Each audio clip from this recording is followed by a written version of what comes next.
Khilafah, sebuah institusi pemerintahan Islam yang berjalan sejak zaman para sahabat hingga tahun 1924. Ia merupakan sebuah simbol keagungan peradaban Islam selama hampir 1.300 tahun. Setelah hampir seabad pasca keruntuhannya, kini ia kembali mencuat sebagai isu yang begitu hangat di tengah masyarakat. Belahan dunia timur dan barat membicarakannya, tak terkecuali di Indonesia.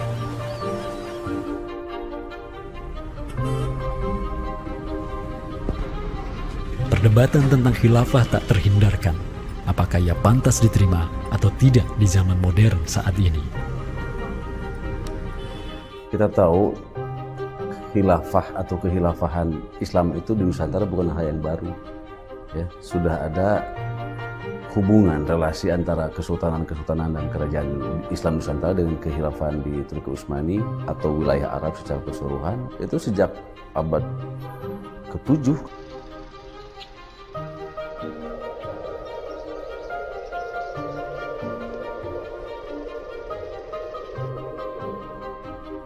Sejarah khilafah yang panjang di pentas dunia telah memainkan debutnya di Nusantara.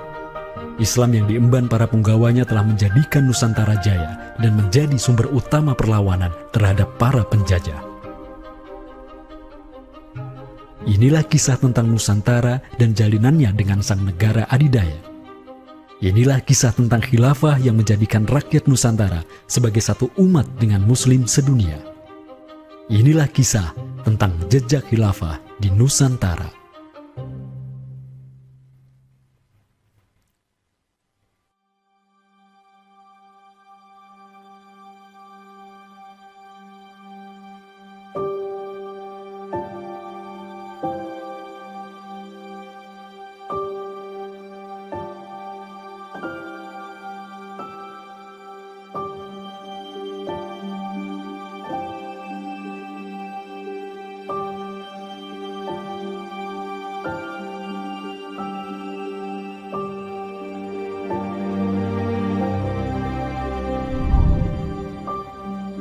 Senin, 12 Rabiul Awal tahun 11 Hijriah, bertepatan dengan tahun 632 Masehi. Seluruh langit dunia dirundung mendung. Semua orang di Madinah menundukkan wajahnya, kosong pandangan seraya bercucuran air mata. Di pagi itu, kabar duka menyeruak ke seluruh negeri. Rasulullah Sallallahu Alaihi Wasallam wafat. Pada saat Rasulullah SAW wafat, Abu Bakar itu berkhutbah. Abu Bakar mengatakan begini, Ya ayyuhan nas, inna Muhammadan qad mata. Wala budda lihada dini man yakumu bihi. Kata Abu Bakar begitu. Wahai manusia, sesungguhnya Muhammad sudah wafat. Dan urusan agama ini harus ada yang mengurusnya. Setelah Abu Bakar menyampaikan demikian, para sahabat pun segera bersepakat untuk mencari dan memilih Khalifatur Rasulillah, seorang pengganti Nabi, untuk menjaga agama dan menjalankan urusan dunia. Mereka bahkan lebih menyegerakan urusan ini ketimbang menyegerakan pemakaman jasad Rasulullah SAW yang mulia, menandakan bahwa urusan kepemimpinan untuk kaum muslimin pasca wafatnya Nabi merupakan perkara yang amat mendesak. Karena itu Sayyidina Umar juga mengatakan, La islama illa bil jamaah, wala jama'atan illa bil imarah, wala imaratan illa bit ta'ah. Umar juga memahami sebagaimana yang dipahami oleh Abu Bakar. Islam ini tidak akan kuat kecuali dengan adanya jamaah, dengan adanya persatuan. Dan tidak mungkin umat ini bisa bersatu kecuali dengan adanya imarah, adanya khilafah, adanya kepemimpinan. Dan tidak mungkin adanya imarah kecuali dengan adanya ketaatan. Jadi para sahabat itu paham itu. Kemudian para sahabat itu juga menjalankan apa yang diperintahkan Nabi dalam hadis yang lain. Apa kata Rasulullah? Alaikum bisunnati. Kalian harus pegang teguh sunnahku. Wa sunnatil khulafa'ir rasyidin al-mahdiyyin min ba'di. Dan sunnah para khalifah rasyidin al-mahdiyyin min ba'di, mendapatkan petunjuk setelahku. Kemudian Nabi mengatakan, Addu alaiha bin nawajidi. Kalian harus gigit sunnah itu dengan menggunakan gigi geram dan jangan dilepaskan. sunnah yang ditinggalkan oleh para khulafaur rasyidin itu apa? Pertanyaannya begitu. Jawabannya tidak lain adalah khilafah itu, sistem khilafah itu. Maka di Saqifah Bani Sa'idah bersepakatlah kaum muslimin untuk memilih Abu Bakar sebagai khalifah pertama untuk mengatur negara mereka yang disebut sebagai khilafah Islamiyah.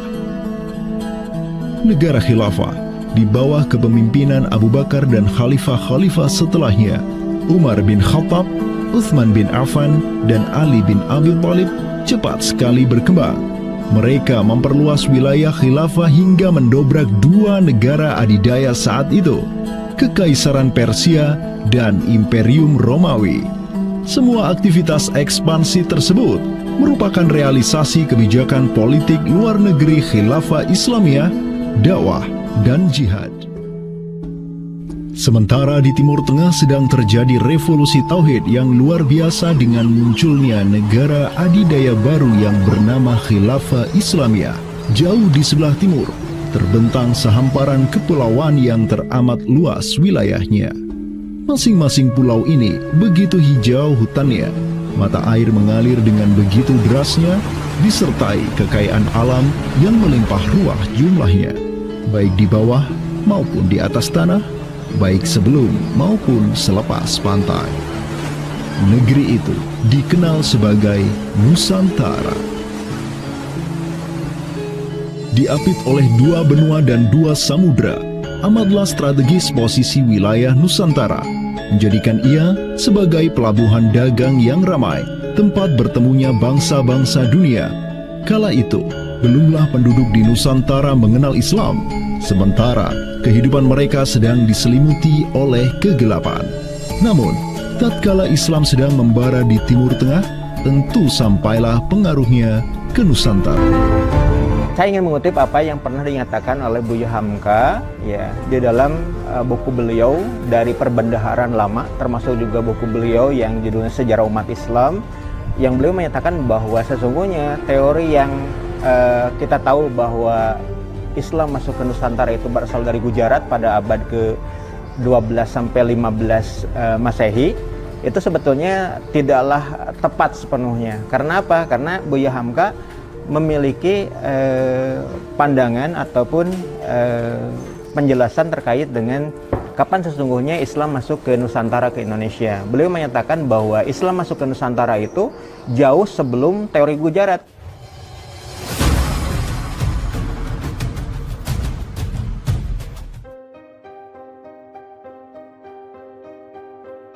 Di bawah pemerintahan Khulafaur Rasyidin yang wilayahnya membentang dari Afrika Utara sampai Persia, perdagangan kaum muslimin berkembang pesat dengan dikuasainya pelabuhan-pelabuhan strategis di Samudra Hindia. Hubungan diplomatik dan komersial pun terjalin dengan sejumlah kerajaan dari India sampai Cina. Sui Tangshu, sebuah kronik kuno dari dinasti Tang di Cina mencatat, telah datang serombongan utusan khilafah ke hadapan penguasa Cina di tahun 651 Masehi, di mana tahun tersebut merupakan masa Khalifah Utsman bin Affan.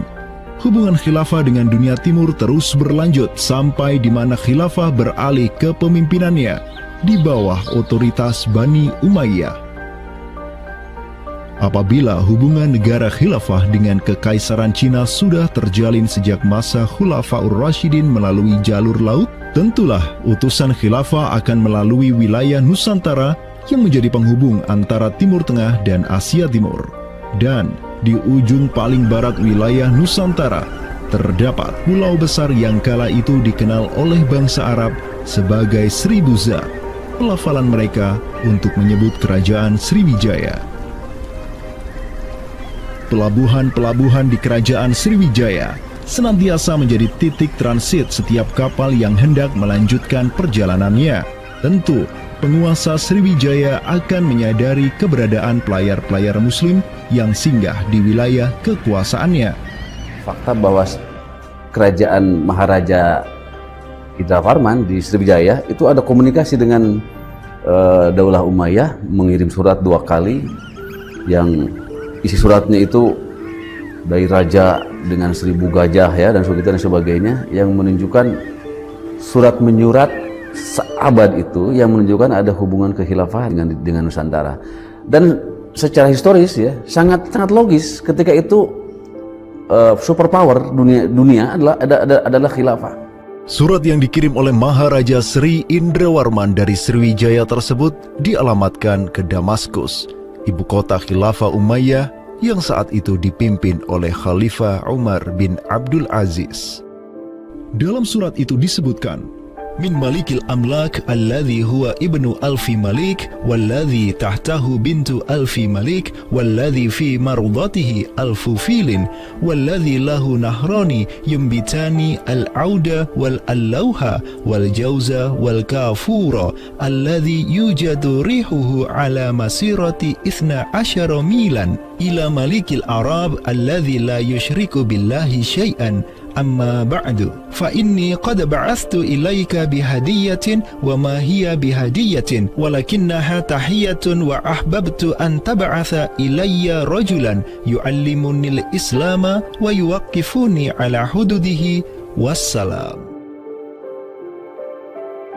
Maka di bawah kepemimpinan sang Khalifah Umar bin Abdul Aziz, khilafah menyebarkan rahmatan lil alamin ke segala penjuru dunia, termasuk Nusantara.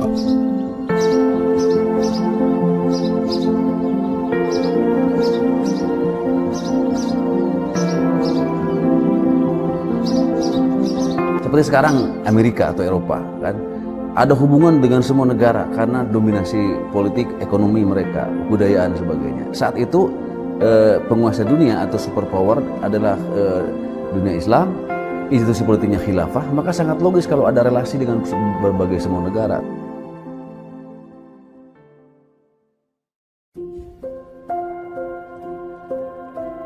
Tahun 1258,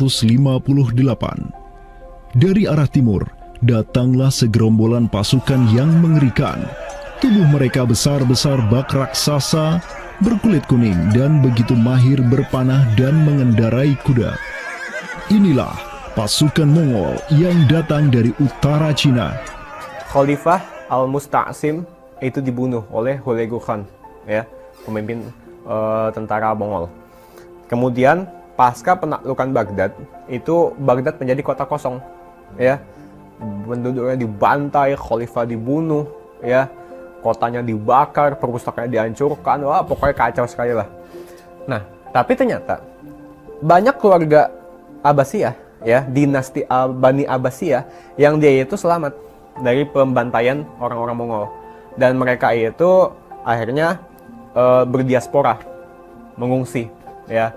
Ada yang berdiaspora, ada yang mengungsi ke Hijaz, ada yang mengungsi ke daerah Najd, ya, ada yang mengungsi ke daerah Mesir. Ada satu keturunan Abbasiyah, Bani Abbasiyah, yang dia itu mengungsi sampai ke Aceh, gitu. Di mana Aceh itu dulu, ya, negara yang berkuasa di sana adalah Samudra Pasai.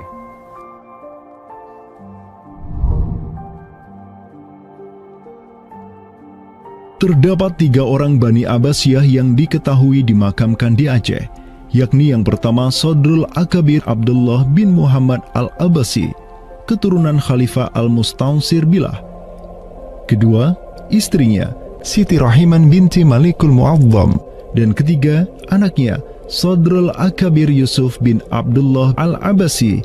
Mereka bertiga dimakamkan di kompleks yang sama.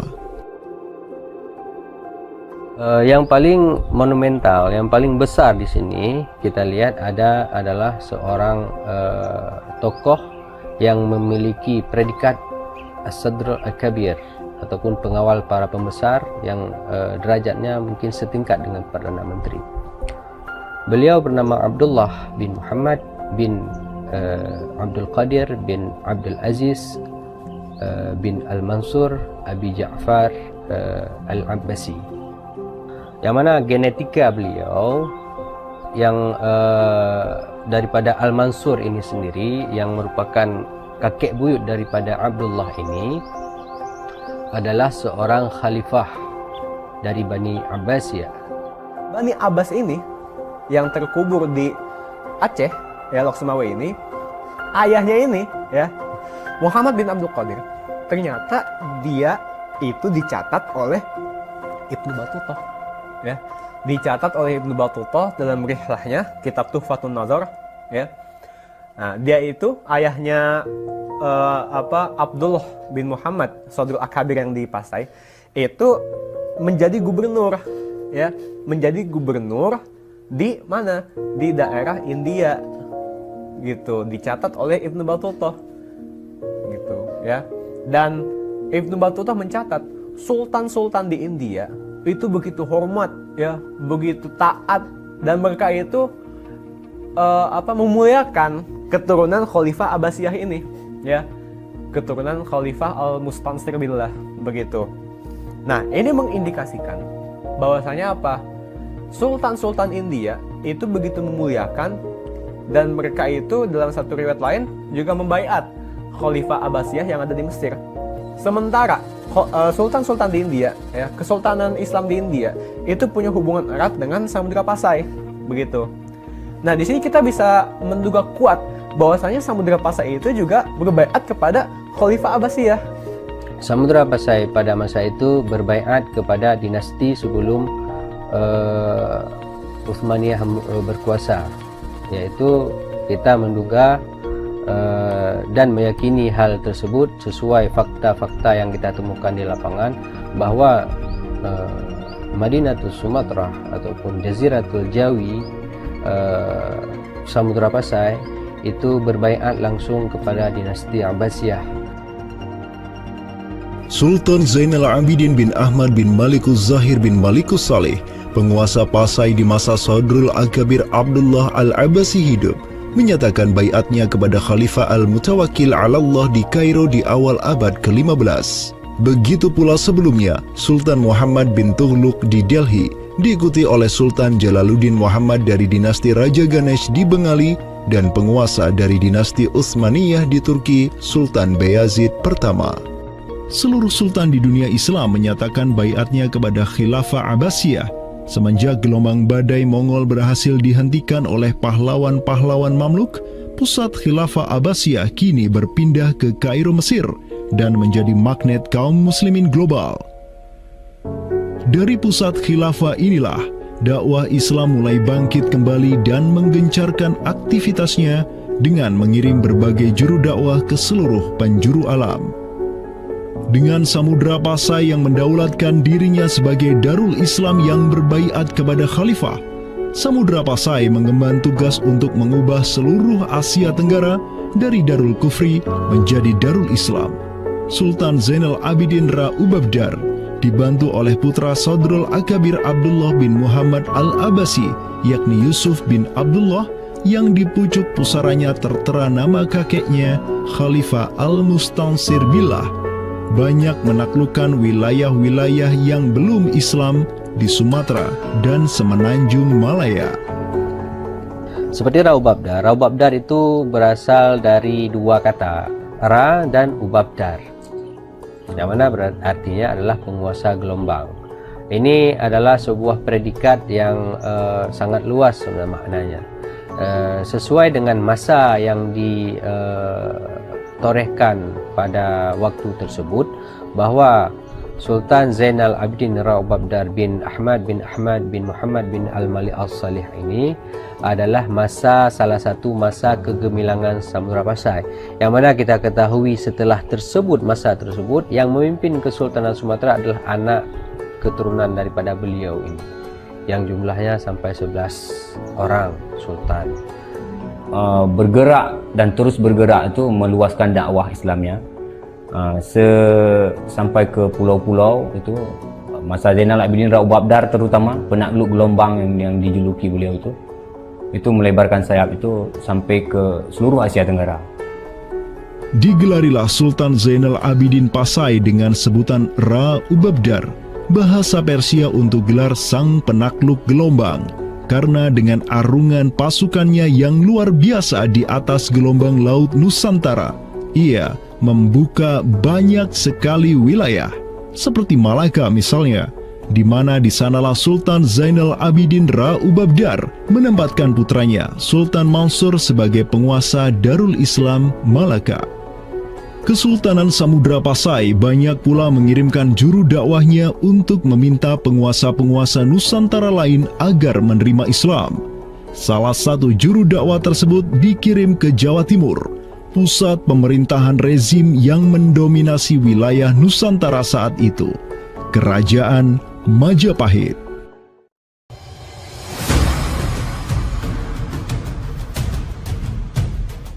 Gresik, Jawa Timur.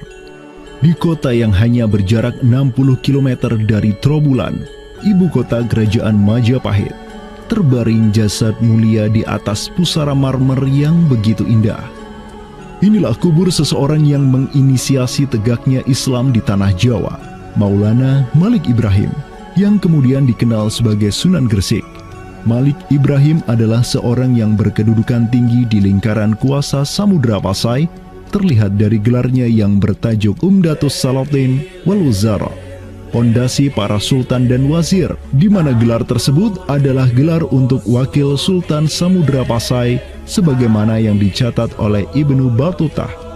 Gelarnya yang lain seperti Burhanud Daulah Waddin, penerang negara dan agama, adalah gelar yang disematkan kepadanya selayaknya gelar-gelar yang diberikan Khilafah Abbasiyah kepada pejabat-pejabat penting daulah, sebuah gelar yang begitu politis sekaligus agamis.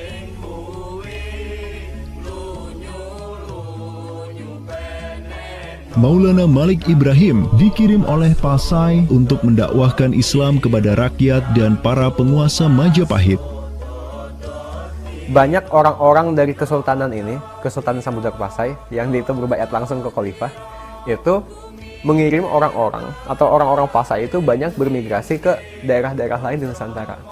Misalkan ya, kalau kita perhatikan makam tertua ya, salah satu makam tertua di Jawa yang sekarang terletak di Gresik, siapa orangnya ya?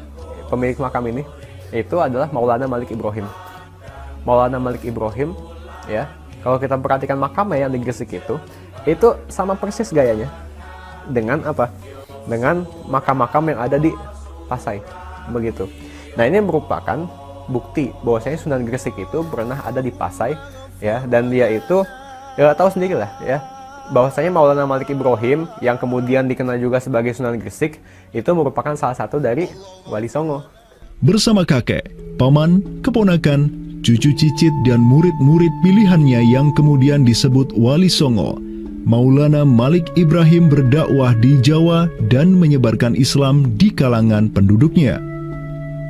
Mereka mendapat sokongan penuh dari negara yang berkuasa di Samudra Pasai, kesultanan yang berbaiat kepada Khilafah Abbasiyah. Dakwah mereka terus berkembang, perlahan namun pasti, dan mulai melumat persendian kuasa Majapahit yang mulai keropos akibat kekacauan internal mereka sendiri.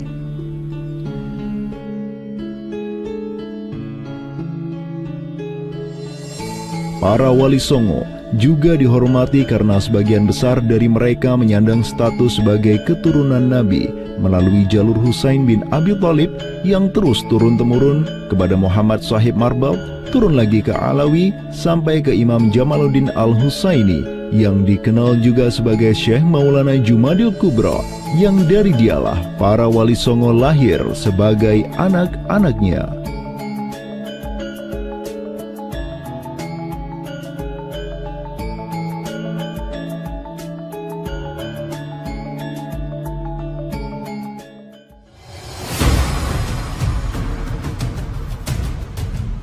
Bertolak dari Gresik, dakwah para wali menyebar ke kota-kota lainnya di Pulau Jawa, bahkan sampai keluar Jawa seperti Maluku, Ternate, Makassar, Kalimantan, dan sebagainya.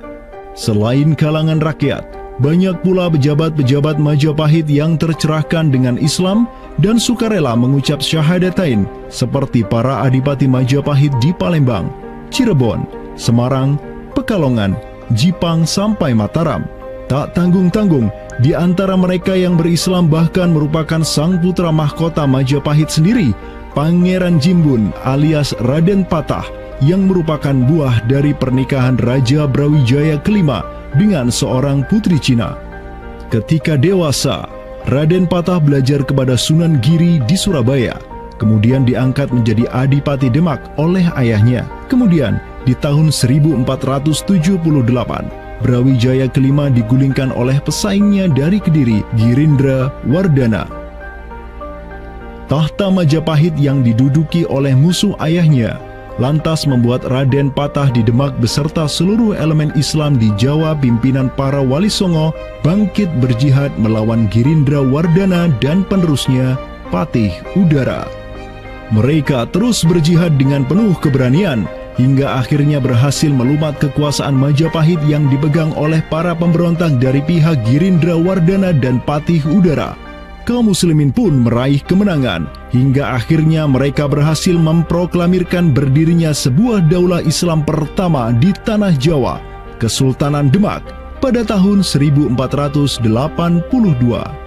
Digelari Raden Patah sebagai Senopati Jimbun Ningrat Ngabdurrahman Panembahan Palembang Saidin Panatogomo, atau dengan gelarnya dalam bahasa Arab Sultan Syah Alam Akbar Al-Fatah. Dialah sultan yang telah memfutuhat Jawa menjadi Darul Islam. Dengan berdirinya Demak sebagai daulah Islam pertama yang berdaulat di tanah Jawa, bertambahlah kuat bargaining politik Islam di kawasan Nusantara bersama-sama dengan Kesultanan Samudra Pasai di Sumatera, Kesultanan Malaka di Semenanjung Malaya, Kesultanan Brunei di Borneo, Kesultanan Sulu di Filipina, begitu pula Sultan pertama di Ternate, Sultan Zainal Abidin, yang pernah menimba ilmu ke Jawa di bawah bimbingan Sunan Giri.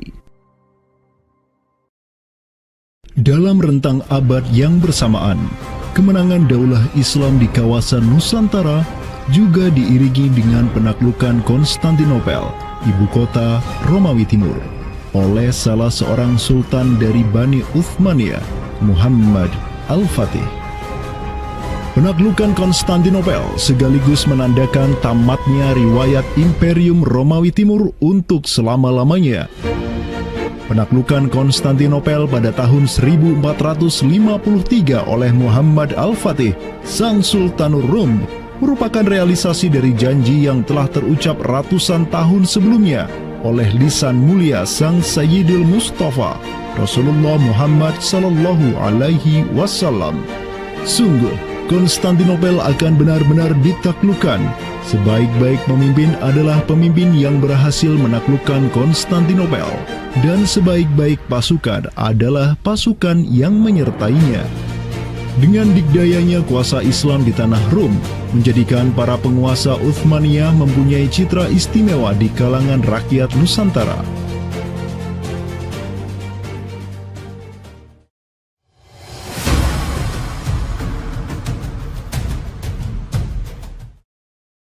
Namun demikian, dikala penaklukan demi penaklukan sedang digencarkan oleh tentara Islam mulai dari Rum sampai ke Nusantara, penaklukan yang sama juga digencarkan oleh tentara Kristen di ujung paling barat dunia Islam, Andalusia. Berbeda dengan penaklukan yang kaum muslimin lakukan, di mana penduduk asli suatu tempat diberi toleransi yang luar biasa atas agama dan properti mereka, tentara Kristen Portugis dan Spanyol menaklukkan wilayah Islam di Andalusia yang saat itu sudah terpecah menjadi Reyes de Taifas atau Mulukhut Tawaif atau kerajaan-kerajaan yang saling tercerai-berai. 1492, kekuasaan Islam terakhir di Andalusia, Granada, berhasil ditaklukkan oleh suami istri yang menjadi penguasa Spanyol, Fernando de Aragon dan Isabella de Castilla. Penaklukan kembali wilayah Andalusia menjadi negara Kristen yang mereka sebut Reconquista telah menyebabkan populasi kaum muslimin di sana tersapu bersih, entah karena diusir, dimurtadkan, atau dibunuh.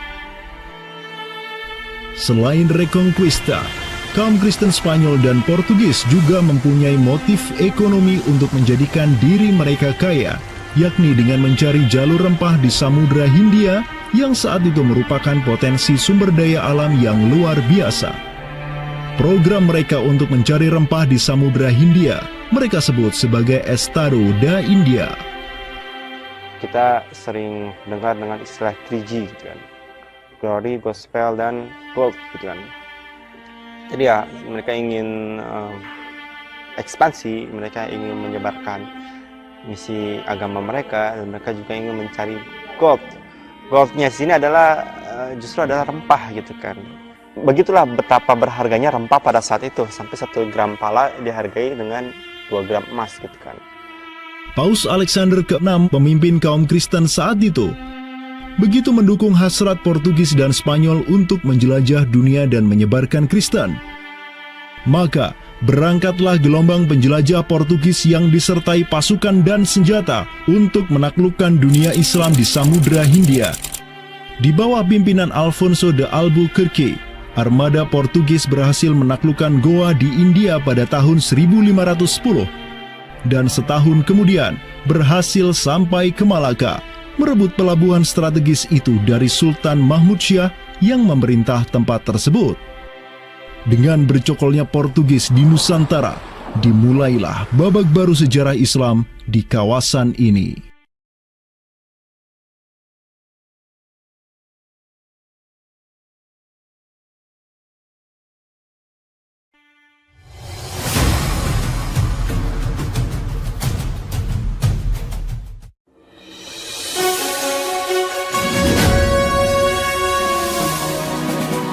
Sementara di Nusantara tengah berlangsung gejolak dengan hadirnya Portugis yang berpusat di Malaka.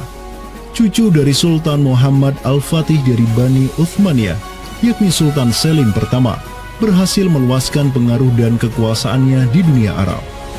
Pada tahun 1517, beliau berhasil merebut Suriah, Mesir, dan Hijaz dari kepenguasaan kaum Mamluk.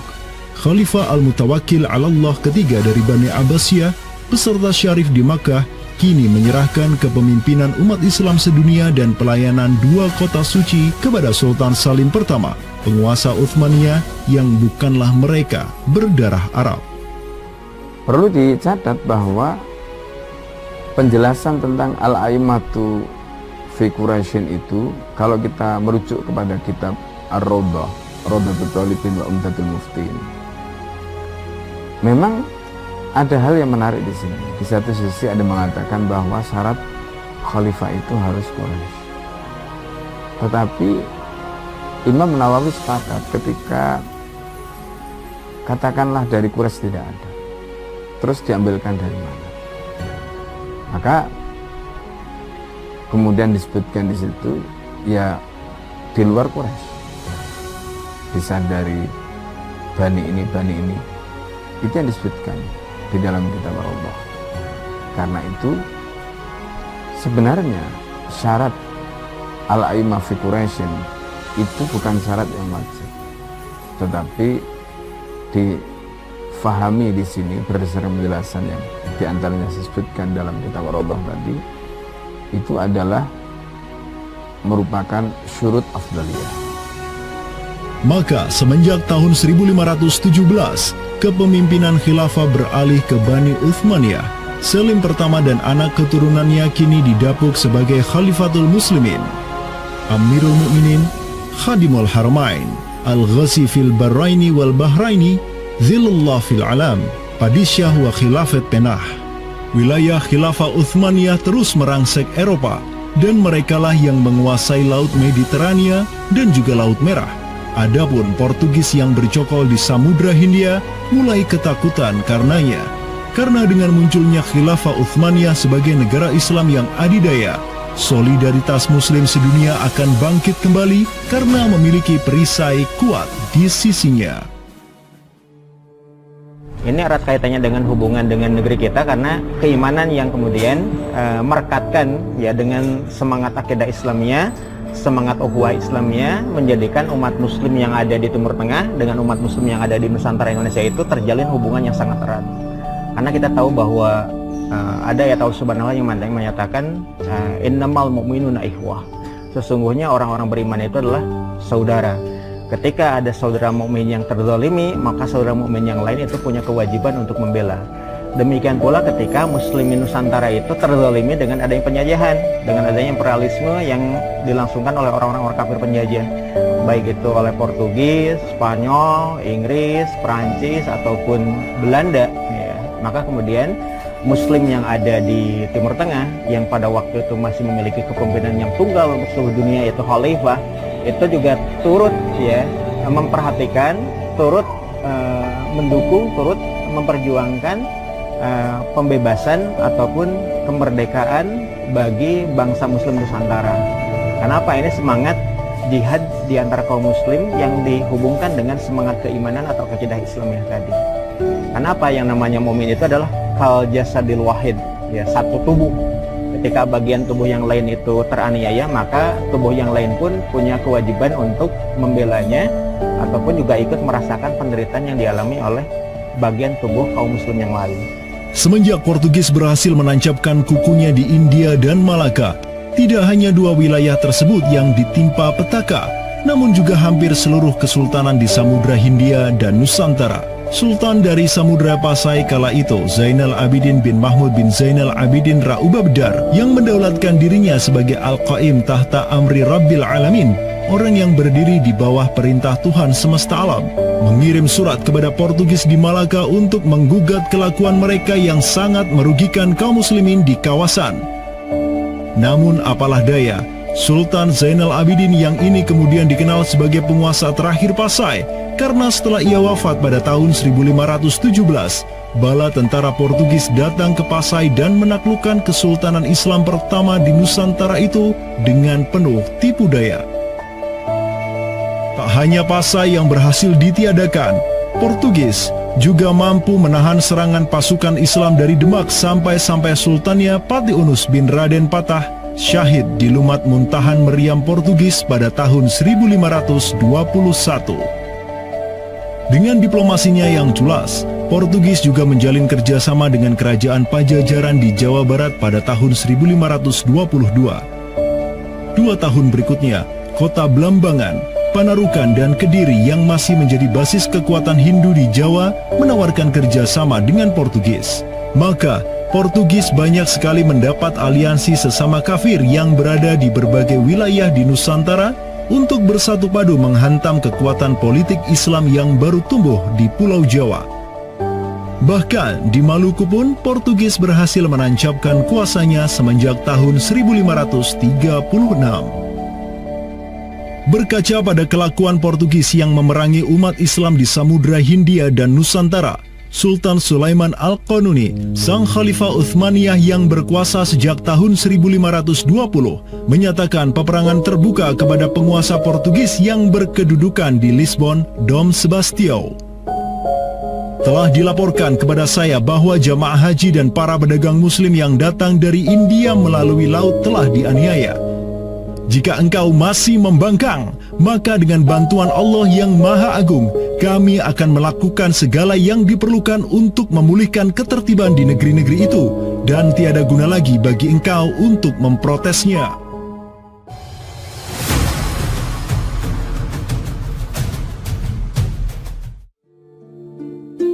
Penjaga kedaulatan Islam di Sumatera yang harum selama ratusan tahun, Samudra Pasai, kini sudah sirna di bawah kungkungan Portugis. Namun, harapan kemenangan itu masih ada. Karena tak lama setelah itu muncul kekuatan baru yang terbit di ujung utara Sumatera, Kesultanan Aceh. Kita mengetahui bahwa Sultan Aceh yang pertama adalah Sultan Ali Mughayat Shah.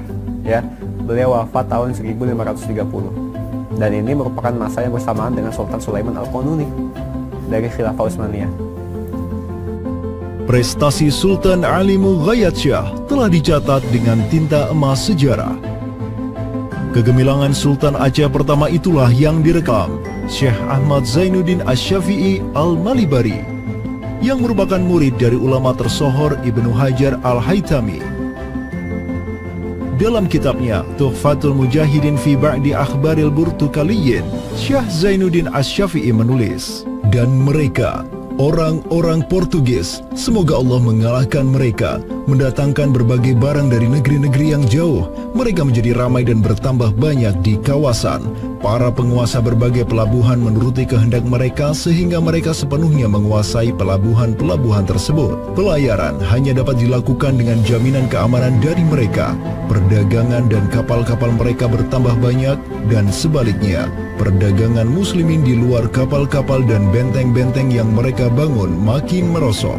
Tiada seorang pun yang dapat merebut kota-kota pelabuhan itu selain Sultan yang mujahid, Ali Al-Ashi. Semoga Allah menerangkan kuburnya, karena Sultan Ali Al-Ashi lah yang telah membuka Sumatera dan menjadikannya Darul Islam. Semoga Allah membalas kebaikannya untuk kaum muslim dengan sebaik-baik balasan.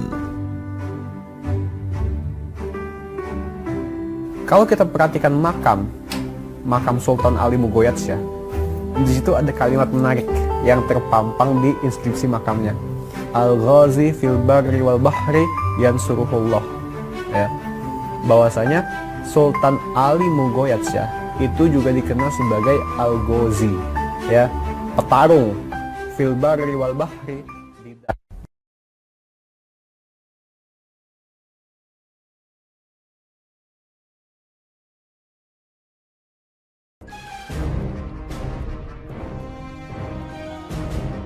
Selama masa Sultan Alauddin Riayat Shah Al-Qahar, Aceh melancarkan serangan besar-besaran ke Malaka demi menghancurkan Portugis. Serangan-serangan itu dilaksanakan pada tahun 1537, 1564, dan 1568. Pada serangan yang ketiga di tahun 1568, armada raksasa berkekuatan 15.000 Ghazi Aceh, 400 Janissaris dari Khilafah Uthmaniyah, dan 200 meriam monster karya para ahli senjata Uthmaniyah berangkat ke Malaka yang dikomando langsung oleh Sultan Alauddin Riayat Shah Al-Qahar. Portugis yang bercokol di Malaka benar-benar kewalahan dan hancur berantakan ketika diserang bertubi-tubi oleh pasukan Aceh.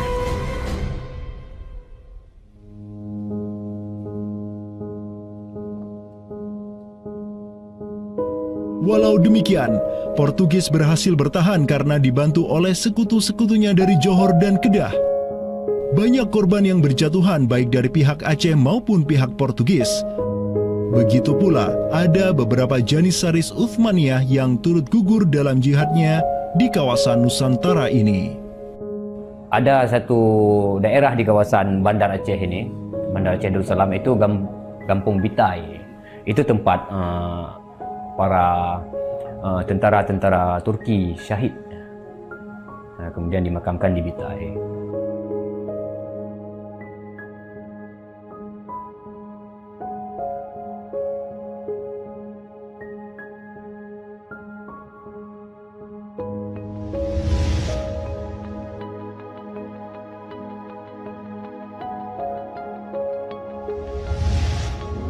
Mungkin kita melihat juga dari segi numismatik atau mata uangnya, banyak sekali dirham-dirham Turki Utsmani kita temukan di sini.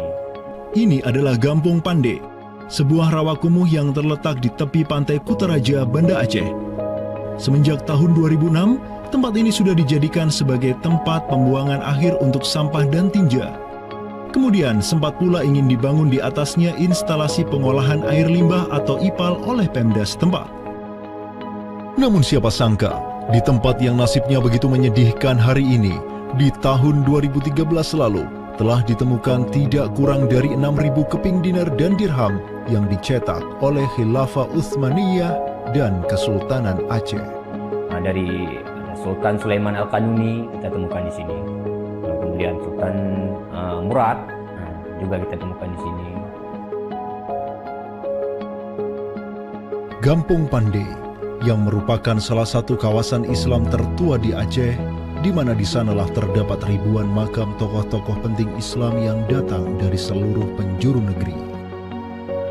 Dan beginilah nasibnya sekarang, terhinakan oleh orang-orang yang melupakan sejarah besarnya, tak tersentuh oleh peradaban modern yang durhaka kepada sejarah Islamnya. Walau demikian, kenangan tentang mereka takkan pernah hilang dan akan terus teringat oleh anak cucu kita. Mereka akan terus mengingat bahwa orang tua kita dahulu, para penguasa kita yang soleh dulu, pernah menyatakan baiatnya kepada Amirul Mukminin khalifahnya umat Rasulullah Sallallahu Alaihi Wasallam. Inilah kubur orang yang dirahmati lagi diampuni. Dialah Al-Ghazi, sang petarung di jalan Tuhan semesta alam, penentang kaum kafir dan musyrikin, pecinta kaum fakir dan miskin, Sultan Alauddin Riayat Shah, naungan Allah di muka bumi, putra Sultan Ali Mughayat Shah. Semoga Allah menyiramkan rahmat ke atas pusaranya dan menjadikan surga tempat kediamannya.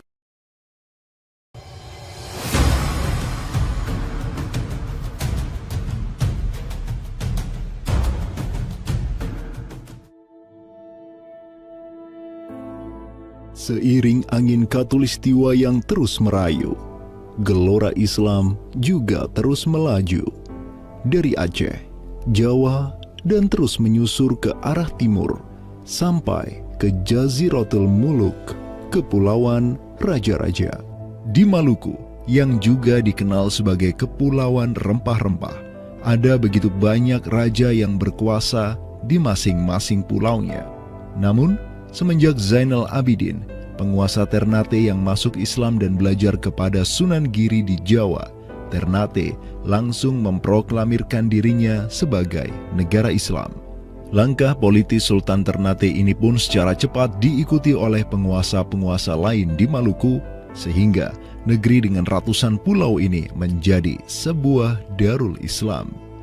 Tatkala Portugis menaklukkan Malaka, sang jenderal Portugis Alfonso de Albuquerque mengirim 3 kapal di bawah pimpinan Francisco de Serrao. Mereka berhasil mencapai Maluku, kemudian berbasis di Pulau Ambon, Banda, dan Seram. Saat itu, para penguasa Islam di Maluku terutama Ternate dan Tidore menyambut baik kedatangan Portugis. Namun seiring waktu berjalan, kemudahan fasilitas yang diberikan para penguasa Maluku membuat kaum Portugis lupa diri. Mereka secara masif memonopoli perdagangan rempah dan memurtadkan kaum muslim. Tatkala salah seorang penguasa Ternate, Sultan Hairun Jamil, mulai menggugat kelakuan lalim Portugis, Sultan Hairun pun dibunuh secara keji oleh gubernur Portugis di Maluku, Diego Lopes de Mesquita, pada Februari 1570. Pasca tragedi tersebut, tahta Kesultanan Ternate dipimpin Sultan Babullah Datuk Shah bin Hairun, seorang sultan yang segera menjadi ancaman mematikan bagi kedudukan Portugis di Maluku. Dengan pasukan laut raksasanya, Sultan Babullah menyerbu setiap benteng Portugis yang ada di Maluku. Segala kapal dan bala bantuan yang hendak dikirim untuk Portugis dari Goa dan Malaka diblokade oleh pasukan Babullah. Persenjataan kaum muslim Maluku pun cukup membuat Portugis gemetaran. Karena selain menggunakan panah, tombak, dan pedang, Sultan Babullah juga menggunakan meriam monster hasil buah tangan Janissaris Utsmaniyah. Sultan Babullah itu mempekerjakan sekitar 20 ahli militer dari Khilafah Utsmaniyah. Gitu.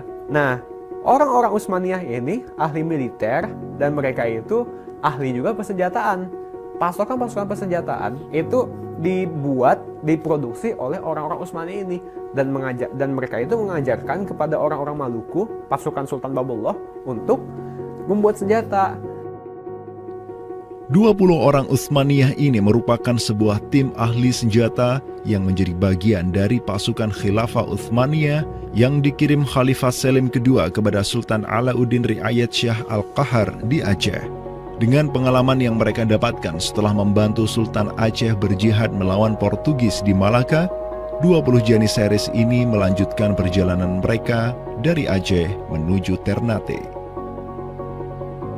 Peperangan dan pengepungan pasukan Babullah untuk menyerang Portugis yang bersembunyi di benteng-benteng mereka terus berjalan selama 5 tahun, dari tahun 1570 sampai tahun 1575. Akibat pengepungan tersebut, kaum Portugis amat menderita dengan kelaparan, sampai-sampai mereka memakan anjing, tikus, sampai cicak demi bertahan hidup. Hingga akhirnya pada 27 Desember 1575, Portugis mengibarkan bendera putih. Mereka pergi dari Maluku untuk selama-lamanya dengan rasa malu yang tiada terperi. Sultan Babullah yang terus berkuasa sampai tahun 1583 terus mengekspansi banyak wilayah di timur Nusantara untuk menjadi Darul Islam. Raja Makassar, Karaeng Bonto Langkasa, berhasil Babullah Islamkan sehingga Makassar menjadi Darul Islam. Begitu pula dengan Luwuk, Banggai, Mindanao, Nusa Tenggara, Aru, Halmahera, Jailolo, Bacan, hingga Papua. Semuanya tunduk kepada Sultan Babullah sehingga ia dijuluki sebagai penguasa 92 pulau. Dengan prestasi yang demikian luar biasa, tentu Babullah tidak berdiri sendiri. Ada ikatan solidaritas dengan sultan-sultan Aceh, Jawa, sampai Filipina. Ikatan sebagai satu umat. Ikatan dengan satu akidah, akidah Islam. Ikatan dengan satu semangat, semangat jihad. Dan ikatan dengan satu kepemimpinan. Karena seluruh sultan di Nusantara tunduk dan begitu hormat pada Khilafah Utsmaniyah.